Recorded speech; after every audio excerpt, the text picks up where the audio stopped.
We're good. Sure. Anyone else want to go before we start? You all set? Got a minute? He's got his key. Shane, you want to please go? Oh, no, thanks. Before we start. We all set?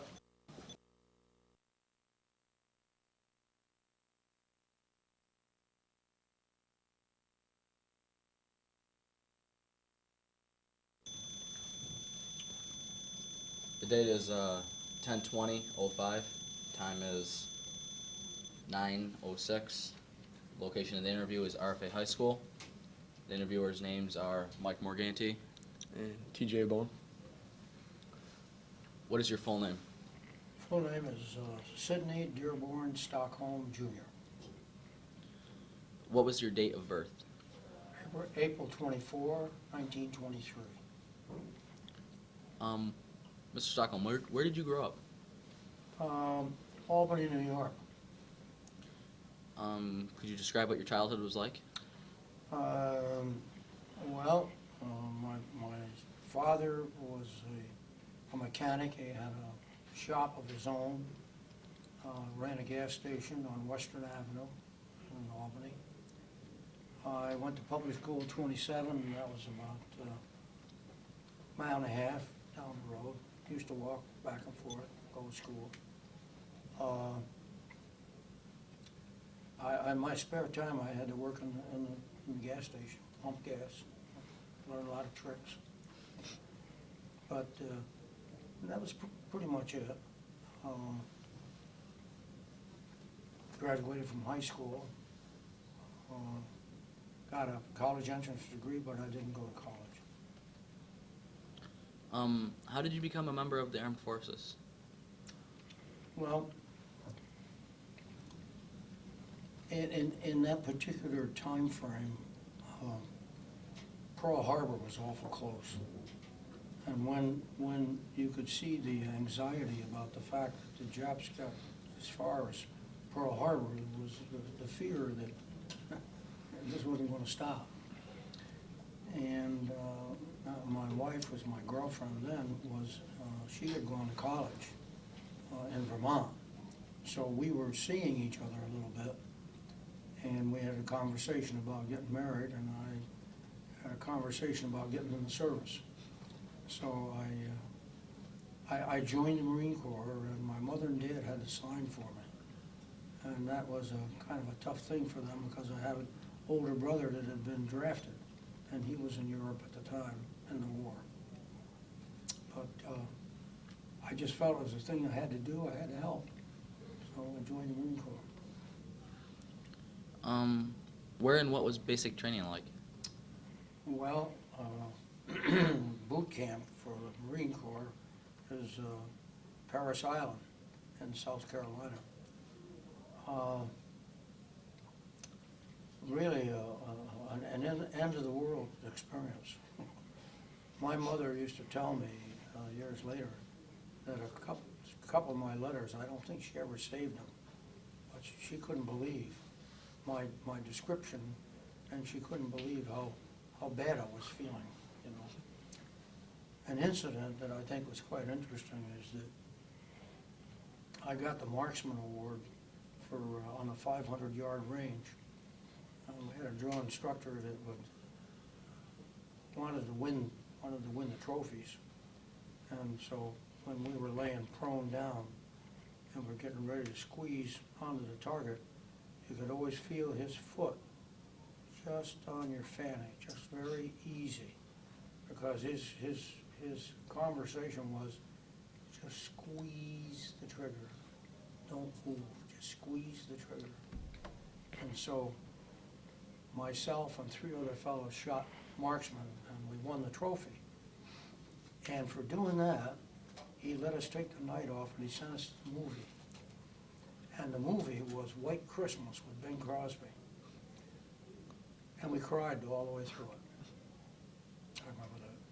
Three of us sat there, we thought, boy, we were so happy we won this award. And now we're sitting there and we're getting homesick. And they sent us over there to see this movie. That was just one of my experiences in boot camp, but boot camp was good. Boot camp really made me ready as ready as you could be to whatever was gonna happen. Describe what it was like being shipped out for war. Well, I got to go home. No, I didn't get to go home. I got a little furloughed, and Betty came down to see me, and we kind of said goodbye. And then we went across the country on a train, and I rode flat cars with part of the equipment. So in the nice weather, it was really something to see, sitting on a Jeep on top of a flatbed going through the country. Wonderful. Train stopped in a orange orchard in California for about 2-3 hours. The guards tried to keep us on the train, but windows were open. We stripped the darn orchard. We had pillowcases full of oranges. Even had them on the ship. We had so much oranges. I think the government had to pay the people for all the fruit we got. But I think I was really ready to go. I think when we went over, I don't think I felt upset. I think I was looking forward that it was going to happen. Could you describe your first combat experience? What was that like?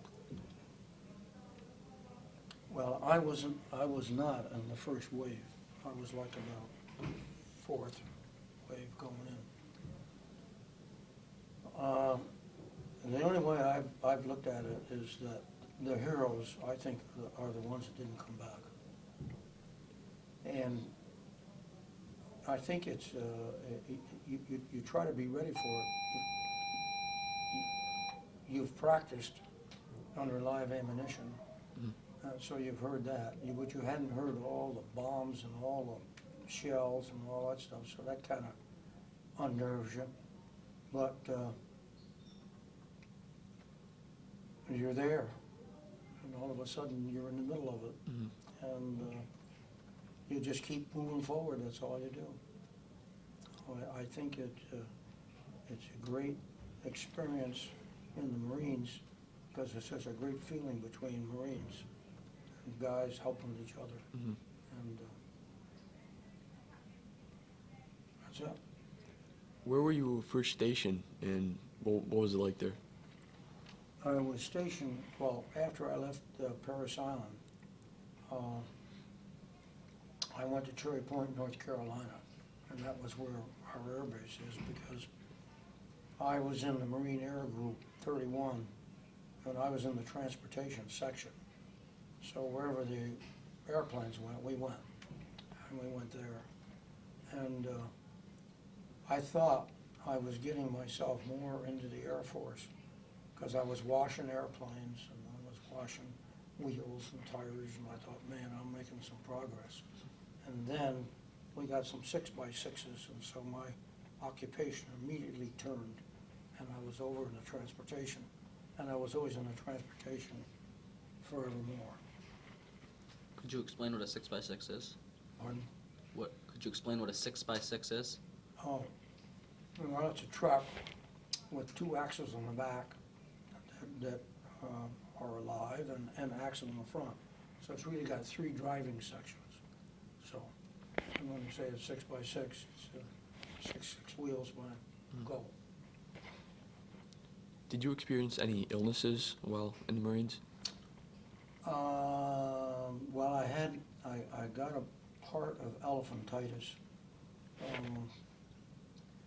I think the disease that I had is called filariasis. It's the beginning of the germ getting into the groin and into the arms. And it swells up in the joints and makes the joints swell. And the leg on the natives in the island we were on would get large so that the leg would come down to where you could just see the toenails. This would all be meat. And that's how it got the name elephantitis. The disease didn't seem to bother the natives so bad because they couldn't use that leg, but they could just drag it along. I had a little bit of that, and so they stopped us from taking exercises. I had dengue fever, which is a week's affair with high temperature. I did have some hearing loss from a bombing raid, but I didn't receive any wounds or anything like that. What was your most interesting experience you participated in while in the Marines?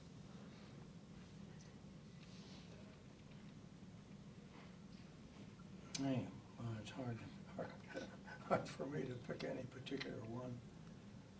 I think the getting on to Roy and the Moor and seeing the flag go up, knowing it was the first Japanese mandated land that would be taken. So there were little Japanese flags all over the place when we landed. And then finally, they come down and up went the American flag. And that was just a great feeling. What specific battles or campaigns did you participate in? Well, I think the main one that I was in was the capture of Roy and the Moor in the Kwajalein Atoll. The Marines took the Roy and the Moor Islands, which were on the north of the side of the atoll, Kwajalein Island on the south side, and we came in about the fourth, fifth wave, and our job was to get control so that we could start working on the runway. And I think that we had some loss of some people. There was not a lot of Japanese that ever left that island. And lots of experience after that.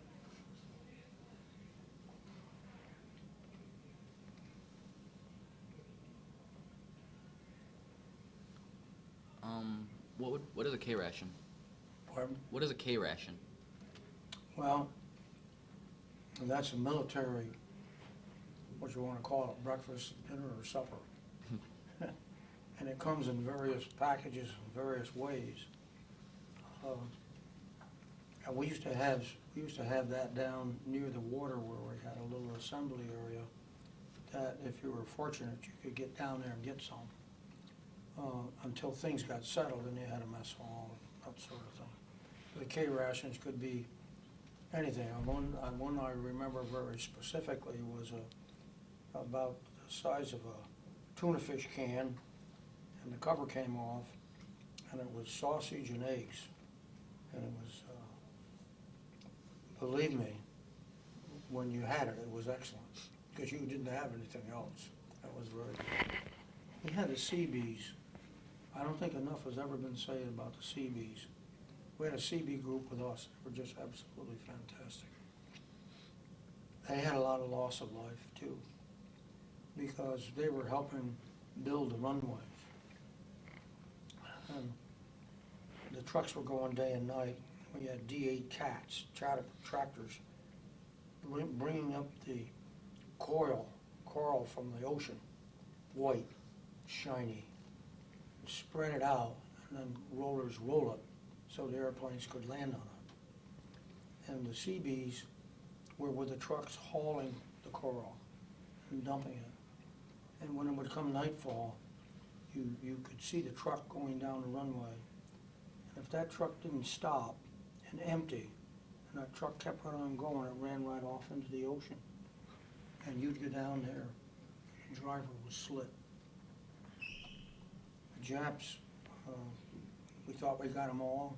They hid in the drain pipes, the drains on the runway, and they come out at night, and they went after these CBs. And we did everything that we could, and finally they took the thing in their own hands, and they took a Caterpillar track and they tipped the blade up, and they hooked the blade into this drain. In the drain you could crawl through, big drain, and they just ripped the drain up. And as they were ripping this drain up, the Japs were running out, and whenever a Jap ran out, I hate to say this, but they beat him to death with clubs. And they got rid of that problem. But the CBs, they supported us, they did everything, they got water for us, and they were older people. These guys were right up there in age, but they were looking after us all the time. Did you receive any medals, accommodations, or decorations? No, I don't think I did anything famous. I got the Asiatic, they had a ribbon for Asiatic action.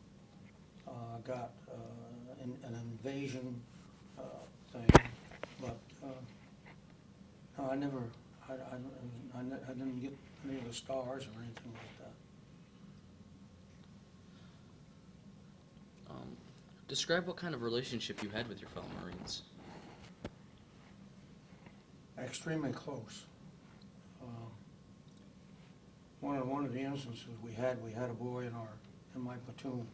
The platoons were in a tent by tent, 8 of us in a platoon. A squad, 8 in a squad. And he didn't want to dig a foxhole. And we begged him to dig a foxhole. Well, we dug foxholes that he could get in. But he'd been a bootlegger, young boy, tied up with a bootlegger in Philadelphia. And he couldn't read or write. I don't know how he got in the Marine Corps. I really don't know. I wrote his letters. I read his letters. You know? Nice kid, but he would not get in the foxhole. And we got bombed one night and he disappeared. I thought he was dead. And they had taken him to Pearl Harbor. And they made him come back. And I went back to the tent one day, and there he was sitting on the cot, you know, telling me how he did everything he could not to get back. Made believe he fainted, and he told me all his stories and everything. But he was tough, and he was one of the guys, and he was there all the time. And that's just one little incident. A very, very close organization. And the old saying, once a Marine, always a Marine. That's a true story. Were there any other incidences like with a close bond you could see with your fellow Marines? I can tell you a couple of instances that are, you know, you have to have a lot of nice things happen. Otherwise, you would get very bored, you know. And one of the things a lot of the guys like to do at night, they'd wait till dusk, till it was like dark. And some guy would go up the other end of the road with a Jeep, and he'd come down, you know, very gently in first gear, and sound just like the siren going off. Because when the siren went off, it was a huge, big thing with an engine that drove it. And as it was winding up, you know, it sounded like you know. And this guy would do this, and you'd be asleep, you just automatically get right up out of your sack, and you'd go out the front door where your tent was, and you'd jump in the foxhole. And then you'd find out it was some wise guy just went by with the Jeeps. And the other things was that with the duck, it was very handy with the duck because our sky pilot, and that's what we called the chaplain, we had a priest for a chaplain, nice guy. And he would take us out to the ships. And we'd take a duck, we'd go out to the ships, you know.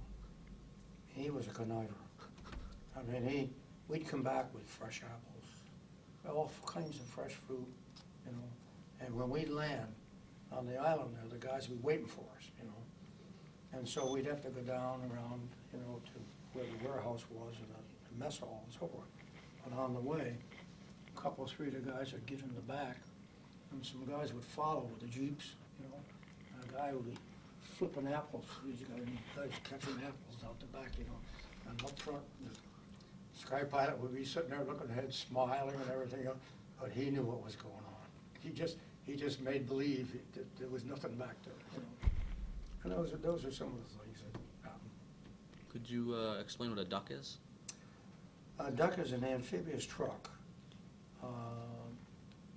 It's a shell like a boat, but it has wheels, an engine, runs, and it goes on land and it goes in the water.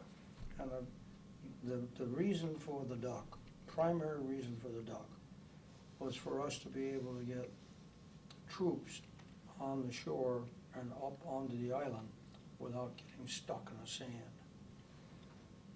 You could let the air out of the tires of a duck, and the duck would have traction.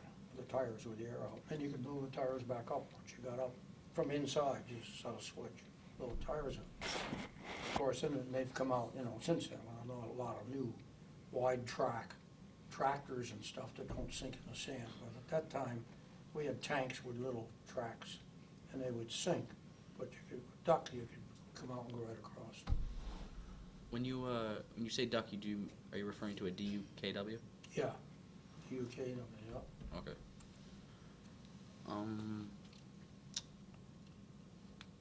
Did you form any kind of special bond with the natives while you were stationed in the islands?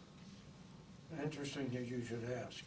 My friend, the Greek, as I told you about, he became Chief Boom Boom on the island of Wallis Island. I don't know if you've seen the play South Pacific. Well, it's hard to believe that there could be characters like that, but we had one, the Greek. Here's the island full of lepers, and here he is down with the natives. And he made a jigaboo juice. Jigaboo juice he made by going down to the mess hall, getting potato peelings and stuff. I really don't know the concoction. Oh, and he got a little wooden barrel, and he'd make it, and bury it, and he'd mark the calendar. And he'd give it about 15 days. In about 15 days, we'd pour that out through a skivvy shirt, strain it, and a Coke bottle, it'd make about that much in a Coke bottle. And if you put your finger in it and touched it on your tongue, you thought you burned a hole in your tongue. But the stuff was powerful. Oh, God, it was powerful. And he would get lots of things done with that. But he got one of the demolition guys to go down there with him. Took the natives out in a canoe. And he got more fish for them in 1 minute than they could catch in a week or 2 weeks. So he became Chief Boom Boom. And he stayed down there. And my commander kept sending me down to get him. I'd get down there and he looked just like at a picture. You can't imagine this guy they'd have him all fixed up. He did look like a king. And they did anything he wanted. And he taught them how to get fish. And you know, when we shipped out, one of those natives, I don't know how he got on our boat, but he got on our boat and he got in one of the lifeboats. And we didn't discover him until we got ready to get off on Roy and the Moor. And he wanted to be with the Greek. This Greek, an impossible guy, wonderful guy. Could you explain who the Greek was? Well, his name was Degretio, and he come out of Philadelphia. I don't know too much about him. As I said, he couldn't read or write. I don't know, I got in the Marine Corps. I don't know. He went home when he went back to Philadelphia. And this is a true story. He went back to Philadelphia. I come back on the 10th. He was getting ready to ship out. I had to stay over, but he got relieved. He could go home. He got relieved. He was sewing. He had field stripped a .45 pistol, and he was sewing pieces of the pistol in a shirt, and then in his pants, and then all of his stuff he was going to take with him. And then he set me down and he said to me, and he was always a private. He'd get to be a PFC, and he'd get broke because he got caught doing stuff.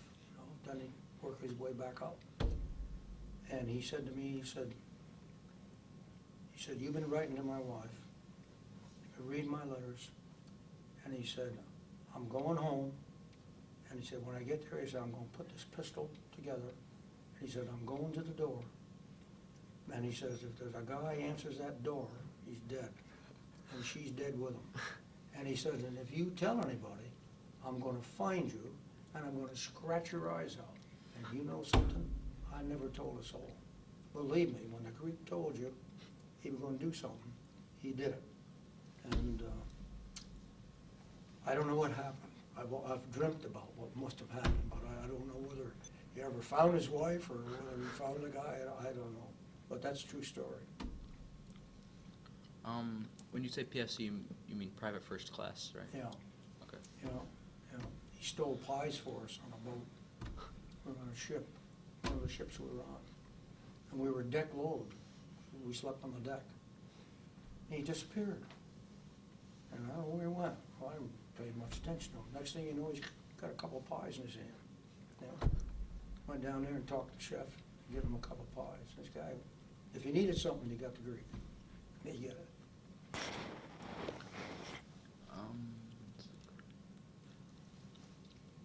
Describe could you describe what were the strategic importances of the campaigns that you were involved in?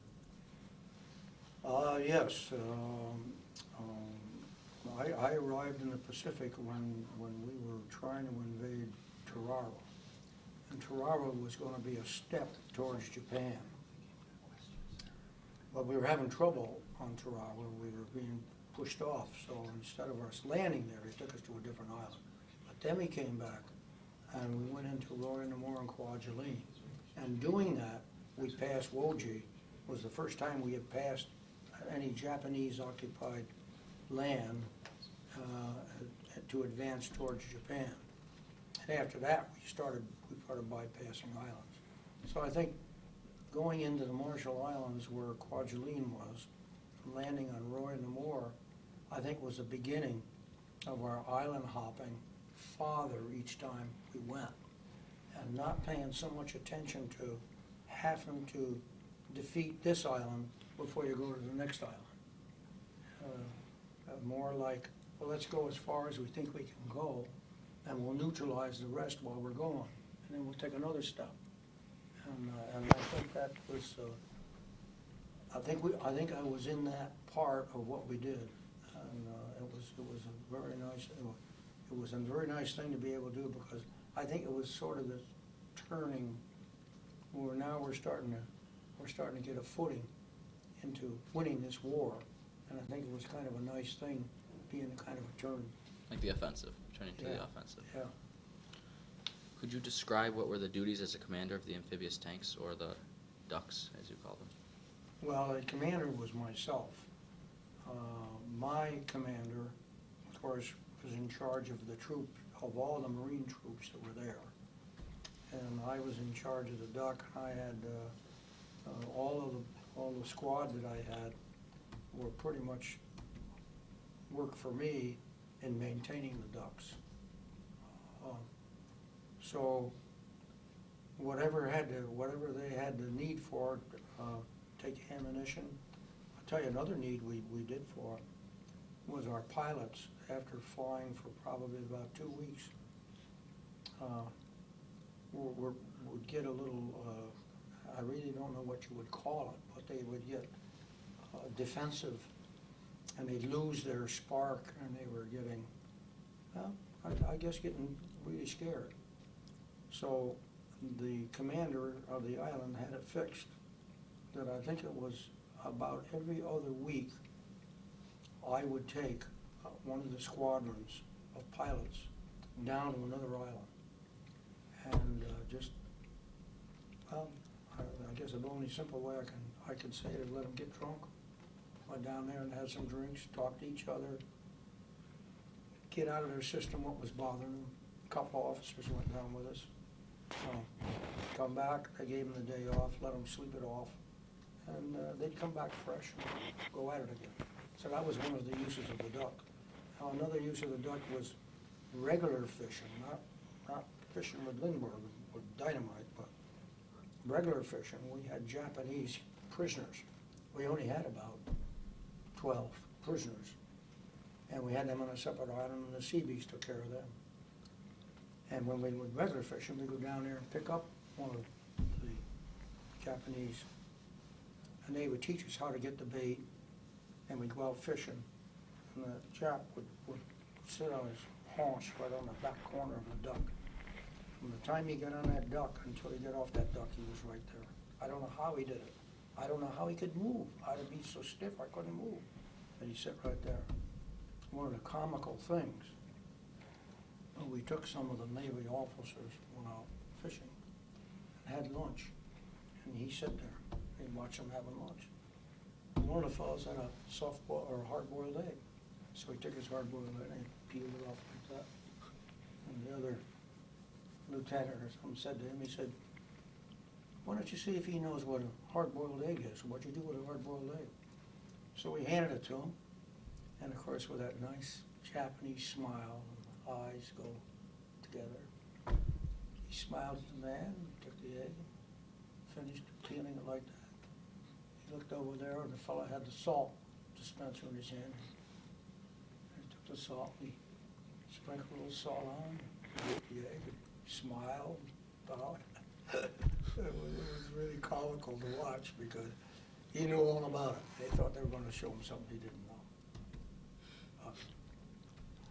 Did you, you mentioned fishing with Limburg dynamite? Could you elaborate? Yes, when Lindbergh came to the island, he was flying an F-4U, a Corsair. He had already had one Jap to his credit. People don't realize what Colonel Lindbergh did for the United States in the war. And supposedly, my mother sent me the Newsweek magazine. I remember it very well. And an article on the back page had Lindbergh in Hawaii teaching high altitude flying. And here he was out in the Pacific flying. The squadrons were all Marines. And here he was flying with these Marines. And he came to our island to teach them how to take a larger bomb load. And, excuse me a second. And he flew with the guys. And when they had to do some fixing on the airplane where they carried the bombs, I was assigned with a Jeep to pick him up, take him to our dock, and go out fishing. And the way we fished with Lindbergh, and he designed it. He must be doing this for all the islands he'd been at. We had to have dynamite, had two boys from the demolition squad. And we'd go out to an area about 15 feet of water, throw a charge over, run as fast as we could in the duck, which was 5 miles an hour. Blast would go off, go back to the area, and then what he would do, he would just completely strip, dive in the water, go to the bottom, get the fish, and throw them into the duck.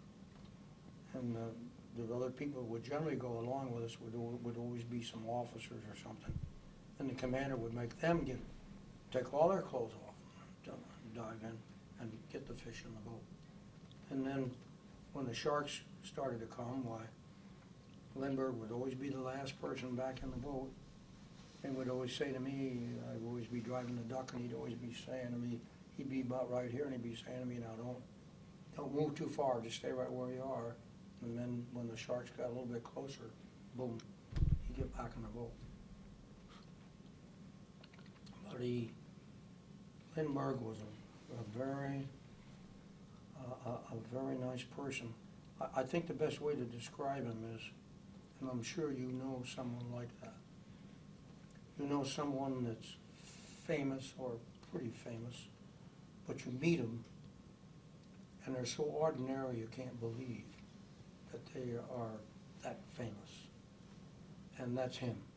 He would try to get me to take a highball. They'd in the back, they're drinking, you know, and they're all laughing and carrying on, you know. He'd bring a drink up to give me. And I refused it. I'd say to myself, I don't want to go back and have the island commander telling my boss that I'm out there driving that duck and drinking. So that wasn't going to happen. But he oftentimes tried to get me to take a drink. You say Lindbergh and Colonel Lindbergh. Charles Lindbergh? Charles Lindbergh, the gentleman that flew the Atlantic. He was 42 at the time that he was on the island I was on. And he's flying with fellows that are 20, 19, 20, 21, and very cautious, very cautious.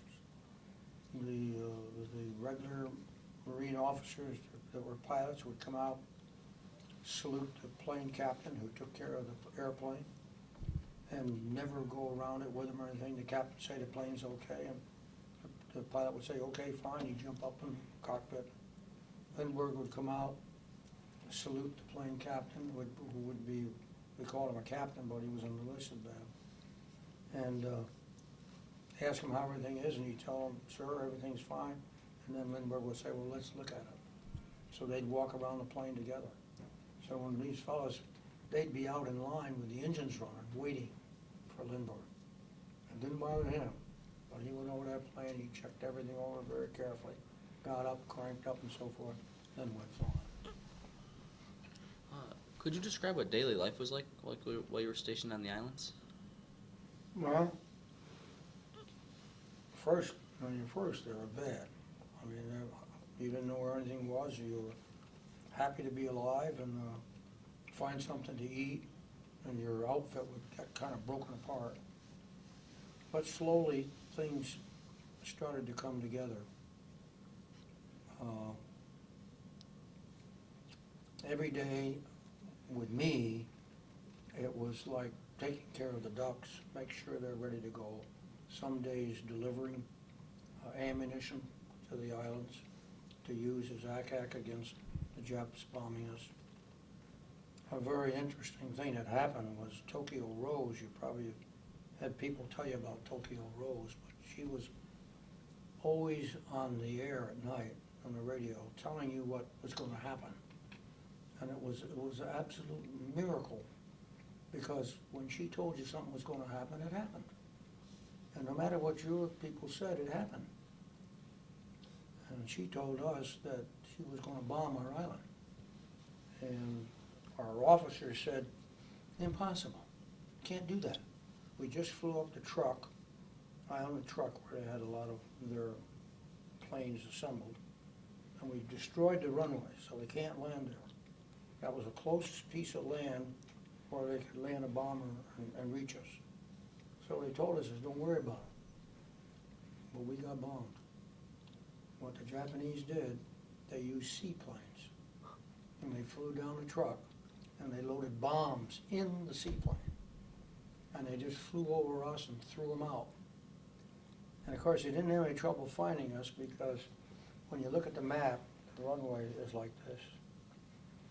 And to make it easy for the Navy planes to pick up depth charges to drop on the submarines, they put all the depth charges right where the cross is, right here. So a plane could be taxiing from any direction, could stop, and they could load up the plane, and then they could take off. But we rebuilt these two runways with coral that looks like this table. And in the Pacific, the moon is big and it's bright, and you can read a newspaper with a moon. And of course, if you were flying over that island, there wouldn't be any trouble finding out where the island was, because there'd be this big white cross and with this ammunition sitting there. And my outfit was about 50 yards away. And they hit that load of armament, and we had a horrible time. Just an incident to tell you that how she would say things were going to happen and they happened. I can't answer. I don't know how they always made them happen. But that was one incident. Did your company suffer heavy losses throughout the war? Now, I would say my specific outfit did not. I would say that we probably maybe had 15 casualties. We had some that were not just by enemy fire. You have a lot of accidents when you're trying to move a bunch of people in trucks, tanks, stuff like that. So we had a couple people got crushed on their tank. What positive things did you get out of the war? Positive? Mm-hmm. Everything in my mind that you have to do to stay free, you're going to have to fight for. That's what I found. And I found that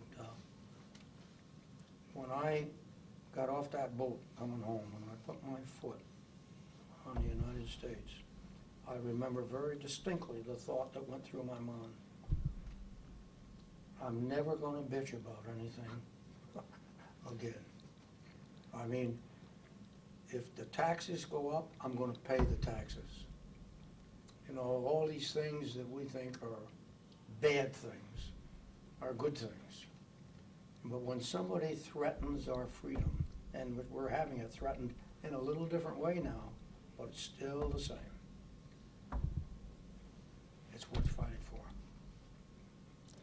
How did World War II change you from before the war to after as a person? I would probably still be in Albany, New York, pumping gas. When I got into the Marine Corps and I started to travel, I realized what a wonderful world this is. I thought Albany was probably the only big city in the world, you know. And I got out and I find all these places, you know, so it got so it didn't bother me to move, because you pack up your sea bag and you throw it on the bed and you wait for these guys to tell you to go and move around. But I think for me, the biggest help for me was to let me know that there's a world out there and that you can pretty much do what you want to do. As I said earlier, I had to stay north of the Mason-Dixon line because, as they explained to me, this germ that I had would go more towards the disease. If I stayed north and went through the winters and the cold weather and so forth, that I'd be cured. And they kept examining me for about maybe 2.5 years. I became a mechanic when I got out of the Marine